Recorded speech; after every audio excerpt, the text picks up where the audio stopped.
Topic होगा वो है कि हम एक नेचर के साथ किस तरह कनेक्ट हो सकते हैं। तो बस उठ के नमाज पढ़ते हैं, आउटसाइड जाते हैं, मॉर्निंग वॉक, साथ साथ फिर डिस्कस करते हैं, फिर आपको बताते हैं कि हम एक नेचर के साथ किस तरह कनेक्ट हो, तो हमारे लिए आज के दौर में कितना ज़रूरी है कि एक नेचर के साथ कनेक्ट होना। तो मिलता है फिर आउटसाइड।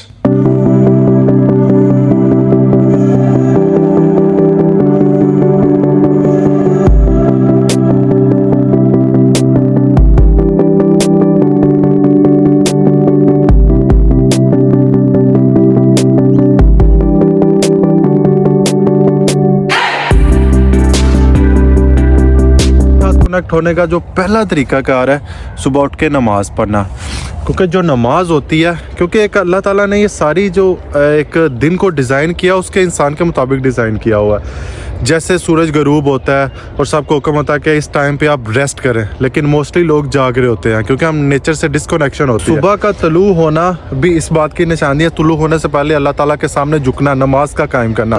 कि हम ज़्यादा मोस्टली लोग क्या करते हैं, रातों को 2-2, 3-3 बजे तक जाग रहे होते हैं और सुबह 12-1 बजे तक उठ रहे होते हैं, क्योंकि सुबह का उठना आपके लिए फरिश्ते जो होते हैं वो रिज़्क बांट रहे होते हैं, उस टाइम पे हम सो रहे होते हैं। जैसे नेचर से डिस्कनेक्शन होता है हम परेशान हो जाते हैं, हमारे अंदर एंग्जाइटी आ जाती है, डिप्रेशन आ जाता है और तरह तरह की बीमारियां इस दौरे हकीकत में लग जाती है। तो इसमें सबसे अगर आपने वाइप आउट होना है, अगर आपने सब चीज़ों से निकलना है, तो आपको सुबह उठना पड़ेगा। उठ के नेचर के साथ, जैसे नेचर आपके साथ रिएक्ट कर रही है, आपको इसके साथ शामिल होना पड़ेगा। जो तरीकाकार है नेचर से के साथ कनेक्ट होने का वो है वॉक करना सुबह के टाइम। जैसे हम नमाज पढ़ते हैं और सूरज तुलू होने से पहले हम बाहर किसी ट्रैक में निकला, जैसे मैं ये ट्रैक में निकला हूँ, तो वॉक करते हैं। वॉक करने से क्या होता है, आपके जो इंटेलेक्चुअल मसल्स है वो स्ट्रॉन्ग होते हैं, आपकी बॉडी में एनर्जी आती है। जैसे अगर आपके इर्द गिर्द इन्वायरमेंट में ट्रीज़ है तो उससे आपको ऑक्सीजन, फ्रेश ऑक्सीजन मुहैया होती है, तो काफ़ी ज़्यादा जो आपके माइंड में समझ लेके एक हेक्टिक जो प्रीवियसली आपने डे स्पेंड किया उसमें जो चीज़ें आपको वाइब्रेट कर रही होती हैं, जो आपको, जिससे आपको हेक्टिकनेस फील हो रही होती है, वो सारी वाइप आउट हो जाती है वॉक करने से। वॉक करने से जैसे आप फ्रेश एयर लेते हैं और जैसे आप नेचर को देखते हैं आके, इसको समझ लेके ऑब्जर्व करते हैं आके, तो साथ ही आपका जो एनर्जी लेवल है काफ़ी ज़्यादा बूस्ट हो जाता है। तो इस वजह से वॉक एक हमारा सेकंड प्रोसेस है कि नमाज के बाद आप वॉक करें। वॉक आपके ऐसे होने चाहिए कि अगर स्टेप्स में काउंट की जाए तो 10 के स्टेप्स आपके मस्ट होने चाहिए। अगर 10 के नहीं कर सकते तो फर्स्टली आप 2 के 3 के से स्टार्ट ले सकते हैं। उसके बाद अगर आप रनिंग कर सकते हैं, जिम जा सकते हैं, तो लेकिन सुबह के टाइम को आपको वॉक मस्ट करनी चाहिए। और जिम जाना भी अच्छा है लेकिन वॉक करना उससे भी अच्छा है। इससे क्या होता है कि आप आउटसाइड आ जाते हैं और यहाँ पे आके सारी चीज़ें ऑब्जर्व करते हैं। जैसे कि मेरे चारों तरफ देखें कितना प्यारा इन्वायरमेंट है, ये देखें, और ये देखें कितना प्यारे मतलब ग्रीनरी टाइप है। इस तरह के आपकी आइज़ में भी इस तरह एनर्जी आ जाती है और आपके इंटेलेक्चुअल इंटरनल सिस्टम में भी एनर्जी आ जाती है, और आपका जो सबसे बड़ी बात है माइंड बहुत ज़्यादा स्ट्रॉन्ग हो जाता है। तो ये मेरे चारों तरफ आप नेचर को ऑब्जर्व कर सकते हैं, साथ साथ मैं वॉक कर रहा हूँ, साथ ग्रीनरी को एंजॉय कर रहा हूँ, साथ इन्वायरमेंट को एंजॉय कर रहा हूँ। तो it is a very big moment. आपकी लाइफ में ये चीज़ें अगर ऐड ऑन होती है तो आप नेचर के साथ कनेक्ट हो जाते हैं। तीसरी जो चीज़ नेचर से कनेक्ट होने के लिए आ जाती है वो है योगा। योगा एक दुनिया की सबसे बड़ी एक्सरसाइज है। ये समझ लें कि अगर आपने फास्टली नेचर के साथ कनेक्ट होना, आपको योगा करना। इसमें क्या होता है, आइज क्लोज की जाती है, डीप ब्रीदिंग की जाती है।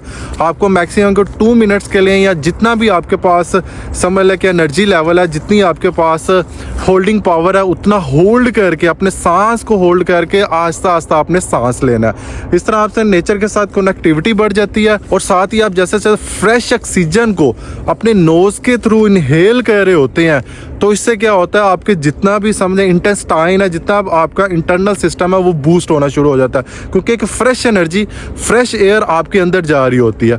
और जैसे आपके जो नेगेटिव थॉट्स हैं वो वाइप आउट होना शुरू हो जाती है। ये तो हमारी जो इंटरनल एक्सरसाइज थी वो मैंने आपको बताई है। जैसे कि नमाज आपको समझ लें कि सुकून देती है, आपकी स्पिरिचुअलिटी को बूस्ट करती है, आपके अंदर रूहानियत आती है। दूसरी चीज़ वॉक आ जाती है। वॉक से क्या होता है, आपको एक एनर्जी ले रहे होते हैं, फ्रेश ऑक्सीजन ले रहे होते हैं, आप सांस को ब्रेक कर रहे होते हैं और कभी उसको स्ट्रीमलाइन कर रहे होते हैं। तीसरी चीज़ हमारे पास डीप ब्रीदिंग आ जाती है।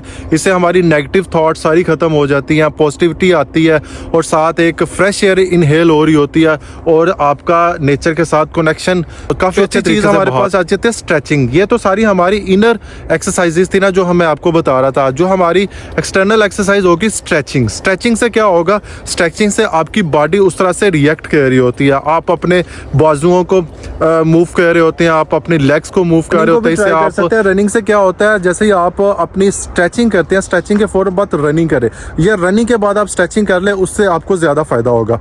उससे क्या होता है, रनिंग से आपके जो मसल्स हैं वो स्ट्रॉन्ग होते हैं, आपकी लेग स्ट्रॉन्ग होती है, आपके समझ लें कि आपको जो सांस फूल जाता है आपका, जिसको सांस का थोड़ा सा मसला मसाइल है, वो सांस आपका स्ट्रीमलाइन हो जाता है। एक समय जैसे वो पंजाबी कहते हैं साफ पक्का हो जाता है इंसान का।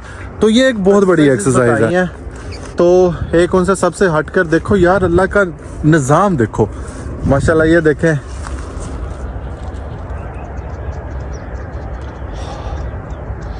क्या खुशबू है यार, क्या कमाल की अल्लाह की समझ लगे कुदरत है। तो हर चीज़ को अल्लाह ताला ने कितना प्रॉपर्ली डिज़ाइन किया हुआ है, कैसे ज़मीन से ये चीज़ें ग्रो कर रही होती है और जैसे ही बाहर आती है कैसा अपना एक समझ लगे खुशबू रखती है। तो कमाल का देखें अल्लाह का माशाल्लाह कुदरत का निज़ाम है। आज हम अपनी लाइफ का आगाज़ करते हैं, खुल के जिएँ और नेचर के साथ कनेक्ट हों और अपना अल्लाह से राब्ता बहाल करें और अपने आप को फिट रखें। और जितने अल्लाह ताला ने सांसें इस दुनिया में आपको दी है उसको खुल के एंजॉय करें। तो मिलते हैं नेक्स्ट व्लॉग के साथ। अगर आपको मेरा व्लॉग पसंद आया हो तो मस्त सब्सक्राइब करें, मेरे यूट्यूब चैनल को सब्सक्राइब करें। तो मिलते हैं नेक्स्ट व्लॉग के साथ। इस तरह के इंटरेस्टिंग व्लॉग देखने के लिए जुनैद आशिक के चैनल को सब्सक्राइब करें। अल्लाह निगहबान।